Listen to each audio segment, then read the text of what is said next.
ನಮಸ್ತೆ ಮಾಸ್ಟರ್ಸ್. 71ನೇ ದಿನದ ತುಳಸಿದಳ ಭಾಗ 1 ಪತ್ರಿಜಿ ಆತ್ಮಜ್ಞಾನ ಪ್ರಕಾಶಕ್ಕೆ ನಿಮಗೆಲ್ಲರಿಗೂ ಸ್ವಾಗತ ಸುಸ್ವಾಗತ ಮಾಸ್ಟರ್ಸ್. ಈ ದಿನದ ಸಂದೇಶ, ಕಾಮಿಯಾಗದೆ ಮೋಕ್ಷಗಾಮಿಯಾಗಲಾರ ಅಂತ.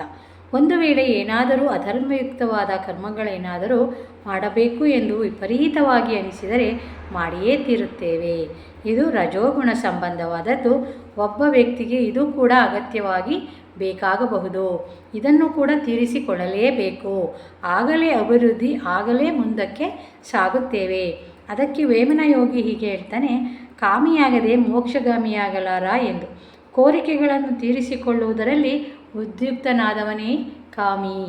ಅಕಾಮಿ ಮೊದಲು ಕಾಮಿಯಾಗಿ ಬದಲಾಗಬೇಕು. ಒಂದು ವೇಳೆ ದುಷ್ಟಕಾಮಿಯಾದರೆ ಕ್ರಮೇಣ ಆಯಾ ಪಾಠಗಳನ್ನು ಕಲಿಯುವುದರ ಮೂಲಕ ಅಲ್ಪಕಾಲದಲ್ಲೇ ಸತ್ಯಕಾಮಿಯಾಗಿ ಬದಲಾಗ್ತಾನೆ ಆದರೆ ಸ್ವಪ್ನಾವಸ್ಥೆಯಲ್ಲಿ ಆದರೆ ಅಧರ್ಮಯುಕ್ತವಾದ ಕೋರಿಕೆಗಳನ್ನು ತೀರಿಸಿಕೊಳ್ಳುತ್ತಾ ಅದಕ್ಕೆ ಸಂಬಂಧವಾದ ದುಷ್ಫಲಿತಗಳು ನಮಗೆ ಬರದೇ ಇರಬೇಕಾದರೆ ಏನು ಮಾಡಬೇಕು ಅಂದರೆ, ಒಂದು ಅದ್ಭುತವಾದ ಮಾರ್ಗ ಇದೆ. ಅದೇ ಆ ಕೋರಿಕೆಗಳನ್ನು ಸ್ವಪ್ನಾವಸ್ಥೆಯಲ್ಲಿಯೇ ತೀರಿಸಿಕೊಳ್ಳುವುದು. ಸ್ವಪ್ನಾವಸ್ಥೆಯಲ್ಲಿ ಯಾವ ಕೋರಿಕೆಗಳೇ ಆಗಲಿ ತೀರಿಸಿಕೊಳ್ಳಬಹುದು, ಎಷ್ಟು ಮಾತ್ರವೂ ತಪ್ಪಿಲ್ಲ ಅಂತ ಹೇಳ್ತಾ ಇದ್ದಾರೆ. ಅಸಮಂಜಸ ಎನಿಸಿದ ಎಲ್ಲ ಕೋರಿಕೆಗಳನ್ನು ಸದಾ ಸೂಕ್ಷ್ಮ ಶರೀರದ ಸೂಕ್ಷ್ಮ ಲೋಕದಲ್ಲಿ ತೀರಿಸಿಕೊಳ್ಳಬೇಕು. ಆಗಲೇ ಅವು ಸ್ಥೂಲ ಶರೀರದಲ್ಲಿದ್ದು ಭೌತಿಕವಾಗಿ ನೋವನ್ನು ಉಂಟು ಮಾಡುವುದಿಲ್ಲ. ಯಾವಾಗಲೂ ಸ್ವಂತ ಇಷ್ಟದ ಪ್ರಕಾರವೇ ನಾವು ಮಾಡಬೇಕು. ಏನಾದರಾಗಲಿ ಬೇರೆಯವರ ಇಷ್ಟದ ಪ್ರಕಾರವಾಗಿ ನಾವು ಯಾವತ್ತೂ ಹೋಗಬಾರ್ದು ಅಂತ ಹೇಳ್ತಾರೆ. ಕರ್ಮಬದ್ಧನು ಅಂತ ಅನ್ನೋದ್ರ ಬಗ್ಗೆ ಹೇಳ್ತಾರೆ.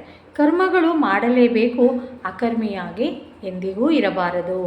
ಸೋಲುತ್ತೇವೆ ಎಂದು ತಿಳಿದರೂ ಕೂಡ ನಾವು ಕರ್ಮವನ್ನು ಮಾಡಲೇಬೇಕು.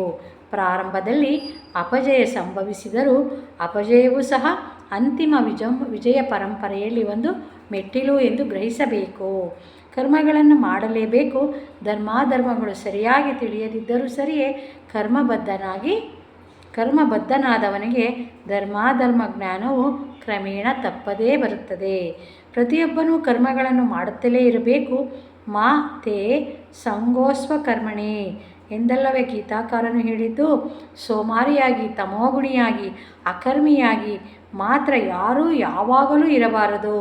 ನಾಳೆ ಎಂದು ಯಾರಿಗೂ ಹೇಳಬಾರದು. ಕರ್ಮಬದ್ಧನು ಎಂದಿಗೂ ಅಗ್ರಜನೇ, ಅಕರ್ಮಿಯು ಯಾವಾಗಲೂ ಕಟ್ಟಕಡೆಯವನೇ. ಯಾವಾಗಲೂ ನಾವು ಕರ್ಮವನ್ನು ಮಾಡ್ತಾ ಇರಬೇಕು. ನಷ್ಟೋ ಮೋಹ. ಗೀತಾಬೋಧೆಯೆಲ್ಲ ಮುಗಿದ ನಂತರ ಹೀಗೆ ಹೇಳುತ್ತಾನೆ, ನಷ್ಟಮೋಹ ಸ್ಮೃತಿರ್ಲಬ್ಧ್ಯ ತತ್ಪ್ರಸಾದನ್ ಮಯಚ್ಯುತ. ಅಂದರೆ, ಅಚ್ಯುತ, ನಿನ್ನ ದಯೆಯಿಂದ ನನ್ನ ಮೋಹವು ನಶಿಸಿತು, ಆತ್ಮಜ್ಞಾನ ಸ್ಮೃತಿ ಲಭಿಸಿತು ಎಂದು. ಅಂದರೆ ಅರ್ಜುನನು ಯಾವ ಮೋಹದಿಂದ ವಿಮುಕ್ತನಾದಂತೆ, ಯಾವ ಮೋಹದಿಂದ ಆತನಾದಂತೆ? ಅರ್ಜುನನು ಪುರುಷೋತ್ತಮನು. ಪ್ರಾಪಂಚಿಕ ಮೋಹವು ಆತನನ್ನು ಎಂದೂ ಸೋಕಲಿಲ್ಲ. ಆ ಯುದ್ಧ ಸಮಯದಲ್ಲಿ ಆತನಿಗೆ ಆಧ್ಯಾತ್ಮಿಕ ಮೋಹ ಕೇವಲ ಕ್ಷಣ ಮಾತ್ರ ಗ್ರಹಣದಂತೆ ಹಿಡಿದಿತ್ತು. ಆದರೆ ಗೀತಾಬೋಧನೆಯಿಂದ ಅದು ಮರುಕ್ಷಣದಲ್ಲೇ ಬಿಟ್ಟಿತು. ಅಂದರೆ ಮೋಹಗಳಲ್ಲಿ ಆಧ್ಯಾತ್ಮಿಕ ಮೋಹಗಳು ಕೂಡ ಇರುತ್ತೆ ಅಂತ ಗೊತ್ತಾಯ್ತಲ್ವಾ? ಅಧಮರಿಗೆ, ಮಾಧ್ಯಮರಿಗೆ ಪ್ರಾಪಂಚಿಕ ಮೋಹವು ಸಹಜ. ಅಲ್ಪಜ್ಞರು ಇದರಿಂದ ಜಾಗ್ರತೆಯನ್ನು ವಹಿಸಬೇಕು. ಉತ್ತಮರಿಗೆ ಆಧ್ಯಾತ್ಮಿಕ ಮೋಹವು ಪ್ರತಿಬಂಧಕ. ವಿಘ್ನರು ಇದರಿಂದ ತಮ್ಮನ್ನು ತಾವು ರಕ್ಷಿಸಿಕೊಳ್ಳಬೇಕು. ಮೋಹಾವೇಶ. ಕೋರಿಕೆಗಳು ಇರಬೇಕು. ಕೋರಿಕೆಗಳು ಎಂದಿಗೂ ಸಮಂಜಸವೇ. ಕೋರಿಕೆ ಎನ್ನುವುದು ಸುಖಕಾರಕ. ಮೋಹ ಅಂದರೆ ಅತಿ, ಮಿತಿ ಮೀರುವುದು. ಮಿತಿ ಮೀರಿದ ಕೋರಿಕೆಗಳನ್ನೇ ಮೋಹ ಎನ್ನುತ್ತಾರೆ. ಮೋಹವು ಸರ್ವ ವೇಳೆಯಲ್ಲೂ ಬಿಡತಕ್ಕದ್ದು.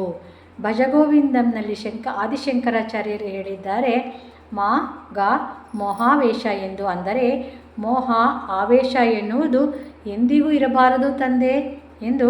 ಅತಿ ಸರ್ವರ್ಥವರ್ಜಯೇತ್ ಎಂದು ಸಹ ಲೋಕೋಕ್ತಿಯನ್ನು ಹೇಳಿದ್ದಾರೆ. ಅತಿಯನ್ನು ಯಾವಾಗಲೂ ವರ್ಜನೆ ಮಾಡಬೇಕು. ಅತಿಯಾದ ಮೋಹ, ಅತಿಯಾದ ಆಸೆ ಯಾವತ್ತೂ ಒಳ್ಳೆಯದಲ್ಲ.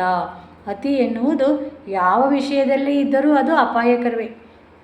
ಆದ್ದರಿಂದ ಎಲ್ಲ ವಿಷಯಗಳಲ್ಲೂ ಅತಿಯನ್ನು ತ್ಯಜಿಸಬೇಕು, ಮಿತಿಯನ್ನು ಅನುಸರಿಸಬೇಕು ಅಂತ ಹೇಳ್ತಾ ಇದ್ದಾರೆ ಮಾಸ್ಟರ್ಸ್. ಅದು ನಾವು ಅತಿಯಾದ ಆಸೆಗಳನ್ನು ಬಿಡಬೇಕು, ಎಲ್ಲದರಲ್ಲೂ ಮಿತಿಯಿಂದ ನಾವು ನಡ್ಕೊಳ್ತಾ ಮಿತಿಯಾದ ಒಂದು ಮಧ್ಯಮ ಮಾರ್ಗದಲ್ಲಿ ನಡೀತಾ ಹೋಗಬೇಕು.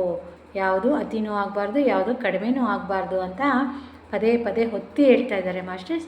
ಅದನ್ನು ನಾವು ನಮ್ಮ ಜೀವನದಲ್ಲಿ ಅಳವಡಿಸ್ಕೊಳ್ತಾ ಸತ್ಯ ಮಾರ್ಗದತ್ತ ನಡೆಯುತ್ತಾ ಸತ್ಯ ಲೋಕದತ್ತ, ಸತ್ಯ ಯುಗದತ್ತ ಪ್ರಯಾಣ ಮಾಡೋದಕ್ಕೆ ರೆಡಿಯಾಗೋಣ masters. Thank you, thank you, thank you. ಜೈ ಹೋ ಪತ್ರಿಜಿ, ಜೈ ಹೋ ಪತ್ರಿಜಿ, ಜೈ ಹೋ ಪತ್ರಿಜಿ ಸರ್. ಧನ್ಯವಾದ.